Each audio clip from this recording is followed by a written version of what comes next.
afternoon and welcome wherever you might be in this wonderful world of ours. You're all very welcome to this episode of In the Spotlight with me, your host, Seamus Corey, mental health practitioner and well-being consultant. And I just want to say at the start, I am super pumped and super thankful and super grateful to all of you who have subscribed and followed both my Spotify channel and my YouTube channel. And I thank you for your following and for your subscription. I also like to thank you for your comments. And I really do appreciate comments coming on each of the episodes that I have with my amazing guests. And I appreciate your comments, and your comments help to fine tune, as it were, this series to ensure that I'm getting the best content out there that matches what you're looking for in terms of wellness and good mental health. You will not want to miss my episode today, ladies and gentlemen, because I have a truly wonderful guest on board for you this afternoon. Coming all the way live to us this afternoon from Marrakesh in Northern Africa, I have a founder. I have a wonderful dietitian. I have somebody who has committed their life to improving wellness in people through effective diets, and has just a wonderfully set up a business around that, and is in the process of, let's just say, growing and glowing national and international in terms of a business. And as we've already said, it's a business that can be delivered anywhere in the world. And I'm delighted to welcome to my podcast episode this afternoon, Joanne Li. Joanne, you're very welcome to In the Spotlight this afternoon, and welcome live from Marrakesh. How's the weather in Marrakesh, Joanne? Thank you so much for having me today, Seamus. The weather is amazing. It's sunny, it's bright, the days are long, and I'm really sorry to be saying that and making you jealous when you're from the UK. Yeah, it is. It is. It does touch a few nerves, obviously. It's a little bit cloudy. It's a little bit overcast here today in Manchester, in the UK. So, as we've already agreed, I know the Marrakesh authorities won't be too happy, but if you could package some of that sun and send it back in a wee box, that would be absolutely wonderful for us here in the UK, who are suffering under the might and plight of rain and wind at the moment. So that would be wonderful. Joanne, um, I know a little bit about you, and I want to shout out our wonderful founders, Rudy and Albert from the Founders Network, who brought us together through the Founders Network, the fastest growing online networking platform in the globe. I'm saying that, I don't know if it is, but I'm saying that because it looks like it's the fastest, with members increasing every week. And if you've not already subscribed and joined the Founders Network, do so today, because you get to meet amazing people like Joanne that I have in front of me today. Joanne, I know a little bit because we've had a couple of conversations now in terms of each other's work. But for those who don't know you, Joanne, would you like to share with our listenership today who you are and what brings you to In the Spotlight today? Yeah, for sure. So I've been a dietitian for several years. So I've worked in a variety of spaces, including community health, doing home visits, online nutrition coaching. I did a bit of research for dementia, and also worked in the mental health and disability space. And so after like a few years of working for other businesses, I decided that I really wanted to start my own business because I wanted to challenge myself a bit more with dietetics. So I saw that there was a trend in young professionals. So when I was working for several years, my partner and my former roommate, I noticed they would stay up extremely late. They would have fast food, have takeaway, neglect their health, not worry about their nutrition at all.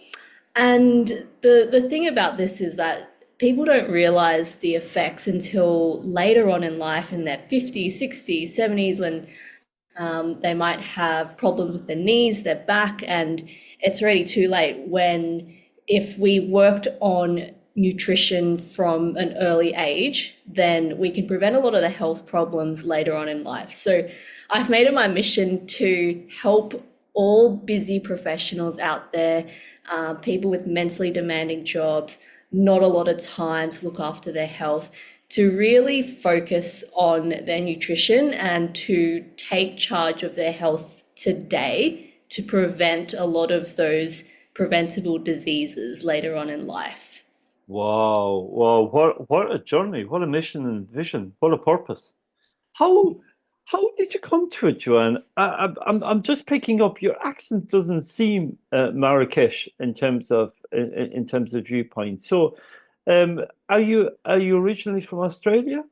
Yeah, that's right. I'm originally from Sydney.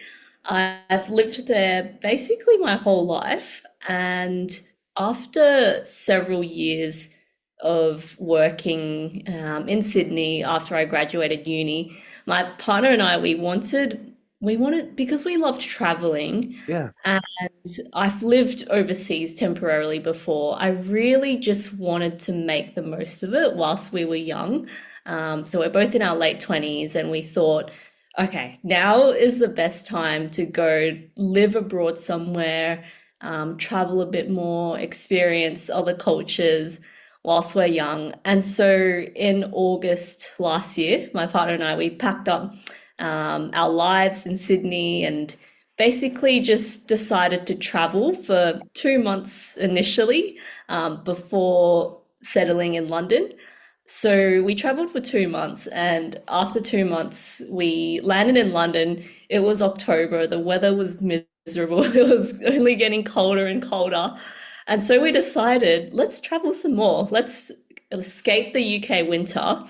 And so we went off to the sunniest places like Sicily and the south of Spain and now Marrakesh to just make the most of the weather, with a plan to go back to London at the end of this month. And whilst we're traveling, slow traveling, my partner and I, we've both got our own work ventures that we're working on. So we're doing a little bit of both. So we're working hard, but also enjoying our life traveling and making the most of it. Oh, wonderful! What a wonderful combination, really, of aligning your work that you do with the joy that brings you in life, and that's travel for both you and your partner, which really brings me to my next question. How did you get into diet, or how did you become a dietitian in the first instance? Has it always been a passion for you, Joanne? Is it something that you accidentally fell into and began to like, or where did it start for you? Yeah, so when I was a teenager, Hmm. um, I think it was when I was 11 or 12, I no, maybe a bit later than that, 15 or 16, I started getting into fitness. So I would go to the gym and I would then strength train, and then I noticed that nutrition had a really important role in changing your body composition. And so then I started researching on YouTube, online, on Google, just like the how to eat, like how to optimize my body composition. And I really noticed that the food I was putting into my body, it changed the way I feel, it changed my energy levels. So it affects you physically and mentally. And then I also really loved science as well growing up. So I loved Hmm. chemistry, I loved biology in high school. And that led me to study dietetics in uni. So, and on top of that, I had a love of food as well. So I thought food, science, they both go so well together, in a dietetics degree. So then I started doing my dietetics degree. And it was, I think, throughout my degree, I started to learn more about the intricacies of nutrition. So, back in high school, there was a lot of conflicting information out there, and there still is today a lot Yeah. of like misinformation out there. And unfortunately, I fell to the communication as well, and I would go on restrictive diets, and Mm. um, it wasn't really healthy. Like it honestly made me have a bad relationship with food. So throughout my studies, my dietetics degree, I learnt a lot about like proper nutrition, how to eat properly, and have a healthy relationship with food. And throughout my journey, learning more and working for several years, I've like enjoyed it more and more. And I think my passion's just growing for this field, for dietetics. Wow, that's been some journey for you, right? That's been some journey, both the personal journey you've taken in terms of your own, story, but also the professional journey you've taken in terms of blending what what is common to all of us, and we all need food, and we all need water, and we all need to be sustained in terms of our lives. But it's mixing that scientific background with the knowledge background in terms of dietetics, with your own personal human story as well. That makes a pretty unique combination, right? In terms of the package that you deliver. Yeah, definitely. I think everything just aligned perfectly, and it just led me to where I am today.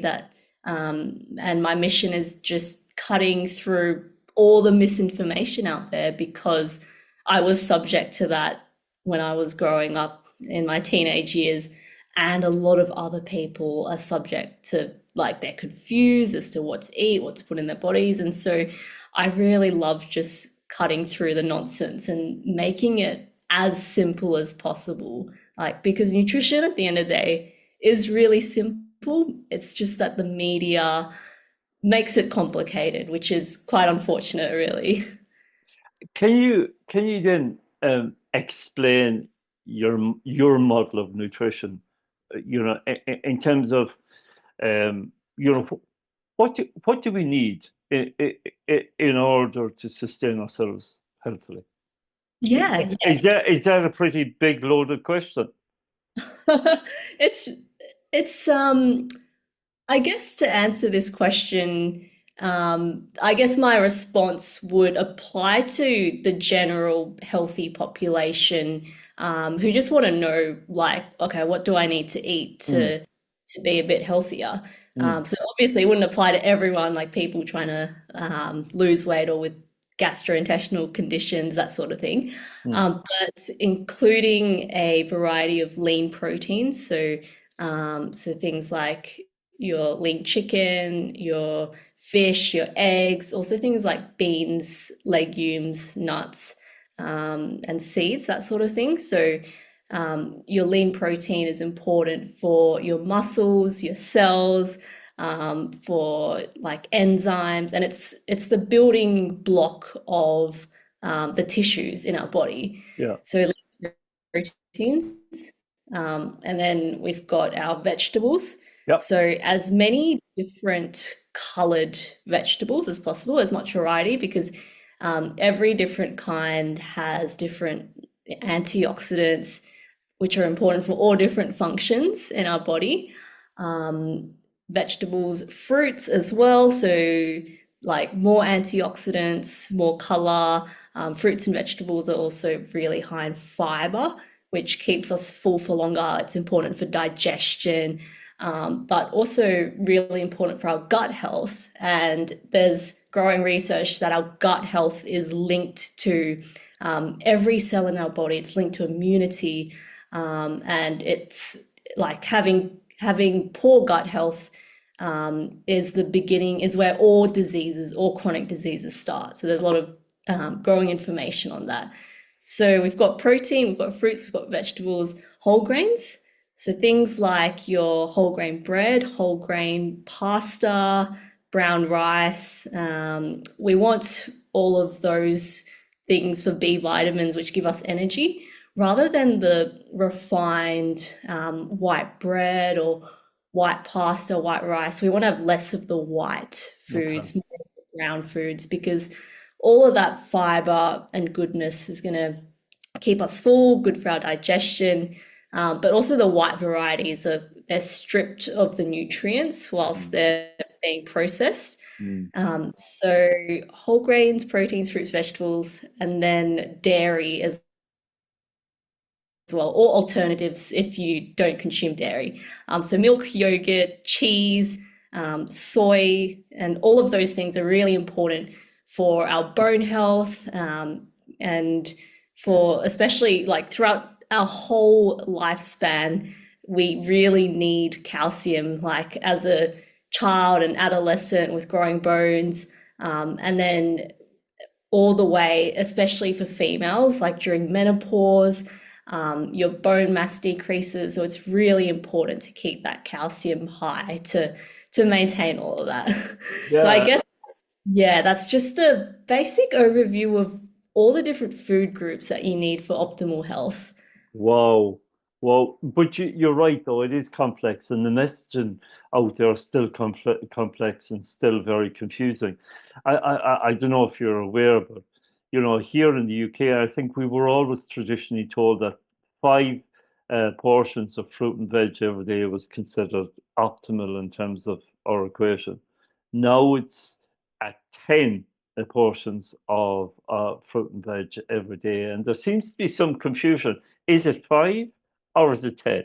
Is it, where do you start and where do you stop? And how do you as a dietitian, uh, you know, navigate a pathway through all that misinformation that's out there at the moment in terms of food groups, in terms of food and nutrition, in terms of food, right? Because at the very basis of our humanity, right, we need food to sustain ourselves. We need food to survive, but we also need food to, have a long life, right, and to be healthy and live longer. How do you get around all the misinformation that's out there, Joanne? Is that the hardest part of your job to deal with the skeptics? Oh, definitely. That is the hardest part of my job. The number of questions I've had from people asking about, oh, like, is the keto diet good for you? How's intermittent Yeah, fasting? What supplements should I take? So it really just tells me what the media is saying, what the media is telling people. And so that, like, most of my job is just to reassure people that we really just need to focus on the basics, the yeah, fundamentals yeah. of our diet. And most other things on top of that is extra. So, for example, supplements or deciding whether to have black chia seeds or white chia seeds, like all of those intricacies of it doesn't make a huge difference. And with what you mentioned about the vegetables, so there's been so much evidence throughout the years to support vegetables for long-term health to prevent chronic diseases later down the track. Mm. And in terms of whether you need 5 serves or 10 serves of vegetables a day, the Australian dietary guidelines, they say 5 serves a day. Although more than that is better. So if someone's having 10 serves of vegetables a day, by all means go for it. I won't say no to that. Yeah. Um, yeah, so vegetables, like what does 5 serves look like? Well, one serve is about half a cup of cooked vegetables or 1 cup raw.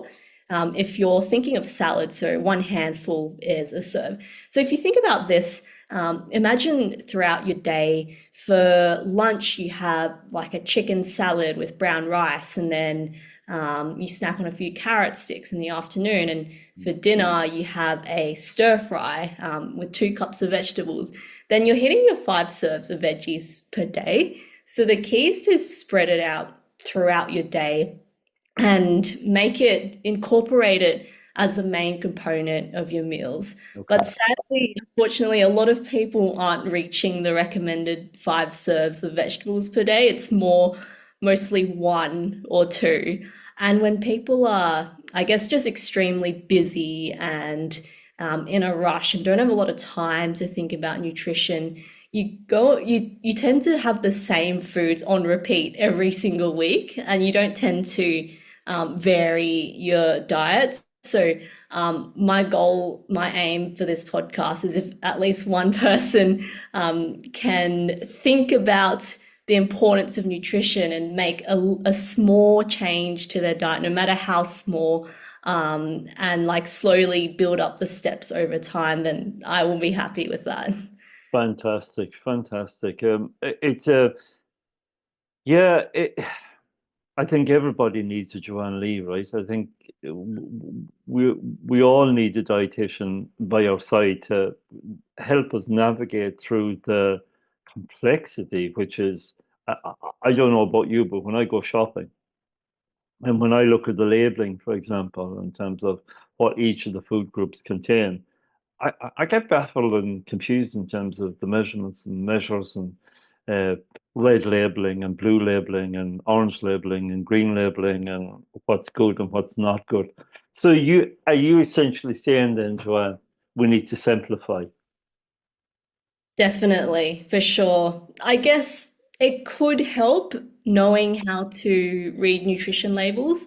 At the Hmm. same time, for busy professionals, you probably you don't have a lot of time to just pick up a product and analyze the back before putting it in your trolley. So my advice is to try to pick up as much fresh produce as possible, things that you can grow from the ground or things that are grown in land or the sea. So things like your fruits, vegetables, your whole grains, your lean meat, dairy, that sort of thing. And then it's okay to incorporate small amounts of processed foods in your diet, just because some of these can still be very nutritious, like whole grain bread. But I wouldn't get too hung up on the label reading. Okay. I guess it's important to just pick things that are low in sugar, low in saturated fat, high in fiber, and high in protein, I guess. So, sort of, if let's say you pick up a product and it has a very, very long list of ingredients. We know it's not good for us because it has so many preservatives and things in it that aren't good for us. So, as minimally processed would be, I guess, my advice, like to just simplify things, simplify what to pick when you're at the grocery store. Okay. I've got a, I've got a very important question that has been forming in my head all morning since I Sure. knew we were going to come on this podcast episode Yeah. this afternoon, right? And here it comes, right? Be prepared. Okay. Is all fast food, takeaway food, unhealthy? All fast food. I would say mostly yes. Okay. Short answer, yes. So, Darn it. Darn it, double darn. Yeah. not the answer you wanted to hear, No, it Sam. wasn't. It wasn't. And I can hear my listeners screaming in the background. No! Oh, I I say mostly yes because there can be some exceptions. I guess like if you're at McDonald's and you order a salad, that isn't unhealthy. Like that's still good. But in general terms, when we think of fast food, we think of burgers, fries, and yeah. like processed foods. Unfortunately, they are cooked in a lot of oils that aren't so great for us. So a lot of saturated and trans fats, and they don't contain these foods don't contain a lot of nutrients. They contain a lot of refined carbohydrates, fatty meats, and a lot of fat in general that doesn't keep us, yeah, it doesn't give us the nutrients we need to stay like healthy and for our well-being. So I would say like because I'm the type of dietitian who like doesn't I don't want to cut foods out from your diet because we all have foods that we love and we just need to find a good balance of eating what's eating foods that are great for our health and having enjoyment in those indulge like in the foods that we like to indulge on. So like a fast food meal, like let's say if you're stranded on a road trip and there's absolutely nothing else to eat, like it's okay to have McDonald's once in a while, as long as you're not doing it all the time. Mm. And let's say if there's absolutely love getting a treat from. So, for example, for my partner, it would be nachos from, I don't know if you guys have this in the UK, but there's a chain called Guzman y Gomez in Australia. No, Okay, you guys no. don't. All right, yeah, they do incredible nachos. So every now and again, we would just there, and as long as you go back to what you eat, you have a whole foods diet. 80% of the time, it's okay to indulge every once in a while. Okay, so I'm okay then when I'm on the road and I'm delivering training then to nip to my local hostelry, whatever might that be, if it's a McDonald's or if it's KFC or if it's, whatever it might be. But every, I presume your principle is everything in moderation, right? Yeah, that's right. Everything in moderation to have a good balance and to have a healthy relationship with food. Okay. Um, uh, is it a fact that we do need to drink 2 liters of water per day? Yeah, so more or less, the general guideline that a lot of people use is drink 2 liters of water, Yeah. although that differs between person to person. So, Mm, for example, someone who is 150 centimeters, quite petite, quite small, they won't need as much water as someone who is an athlete, who's quite tall, mm. has a lot of muscle. So I generally try and use this formula where you take your body weight Okay. and multiply it by 30 mils. So, for example, if you're 60 kilos, you multiply that by 30 mils, then you need 1.8 liters a day.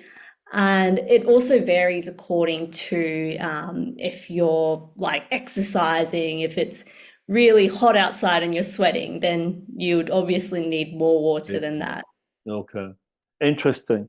Thank you. That's a good one, a good one for me. And you're right because we're all individual, right? We're all individual shapes and sizes and heights. And is it also, I suppose, the confusing part of dietetics and dietitian support that no two people are the same, or Yeah, 100%. is it a question that we need to look at this, and you look at this from a very much a bespoke one-on-one perspective in terms of looking at what's best for an individual? Because a balanced approach, yes, is important, but that will be dependent, I presume, on each individual that comes before you, Joanne, right?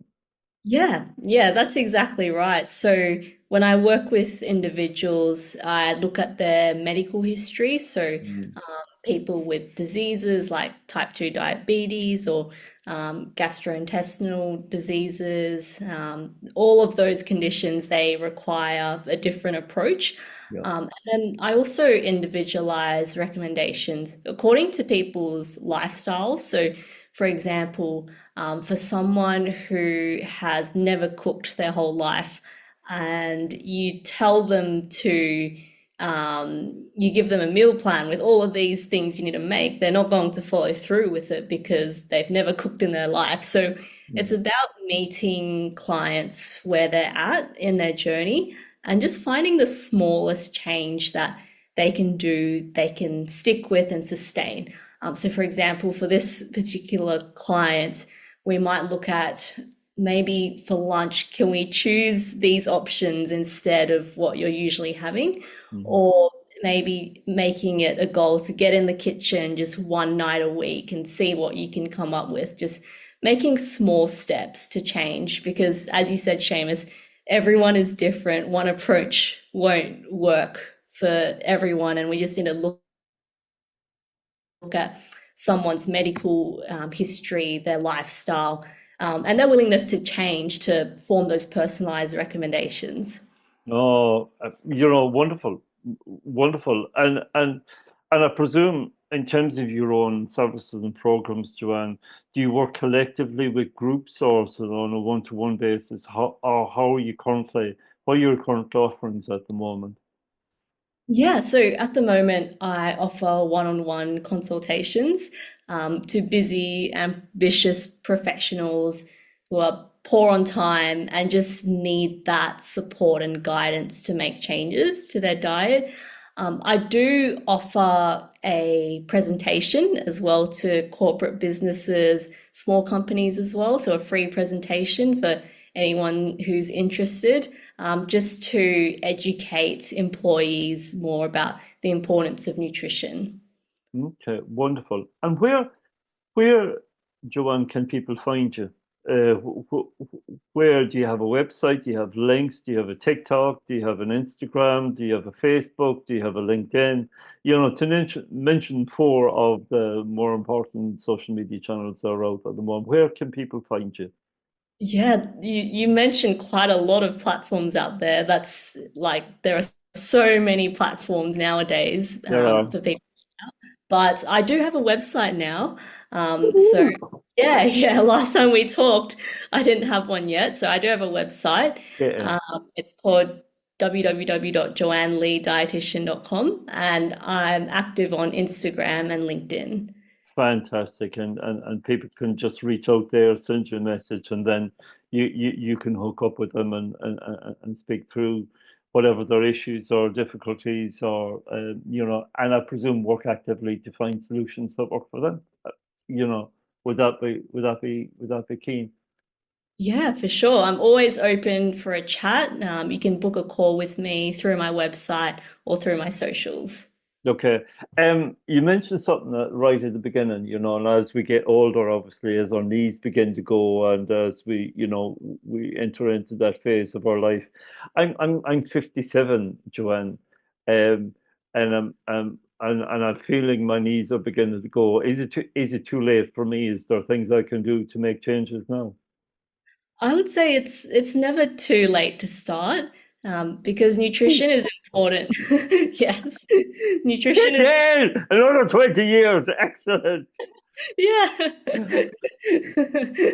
Yeah. Well, the earlier, well, like as soon as you're aware of like the need to change, then like that's when you want to start. So it's never too late to change your diet. And like if you're like aware of that you need to change your diet now and you start now, then that will pave the way for healthier years when you're older. You'll be aging healthier, living longer, and just having like a more vibrant, energetic rest of your life. So yeah, I'd say never too late to Excellent. We've left. We finish on a high note, Joanne, and at that, it's never too late to change, ladies and gentlemen. And if you've not already connected with Joanne, please do so today. The links to all our sites and our availability will be made in the show notes after this episode goes out. So please connect with Joanne. Joanne, you're just a powerful advocate for effective, simplified dietetics and dietary practice. And if you have concerns or if you have issues around your own diet, please, drop Joanne an email, pick up an email and drop one. I was going to say drop one at her, but send her an email. I'm not that cool. Um, in the meantime, Joanne, thank you so much for your time today. It's been a pleasure to speak to you, and I really do appreciate you taking time out of, your global journey to spend time with us this afternoon. And I wish you well in terms of your role. I wish you well in terms of your business. And it's been a pleasure to speak to you today. Thank you so much, Seamus, for having me on your podcast. It's been a pleasure chatting to you and informing our listeners on the importance of nutrition. Wonderful. Thanks, Joanne. Can I just check? Has this been your first podcast, or have you been on some podcasts before, Joanne? This has been my first podcast, actually. Yes. Woohoo!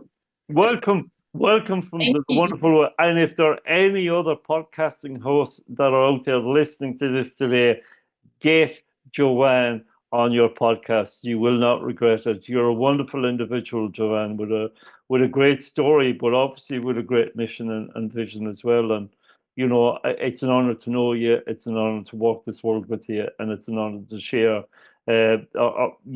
share the space with you. So have a wonderful day. Thank you so much, Seamus, and thank you again for letting me have this opportunity to present to your listeners and for us to come together and talk about health, which is what we're both passionate about. You're welcome, John, and have a great rest of the day. Thank you so much, Seamus.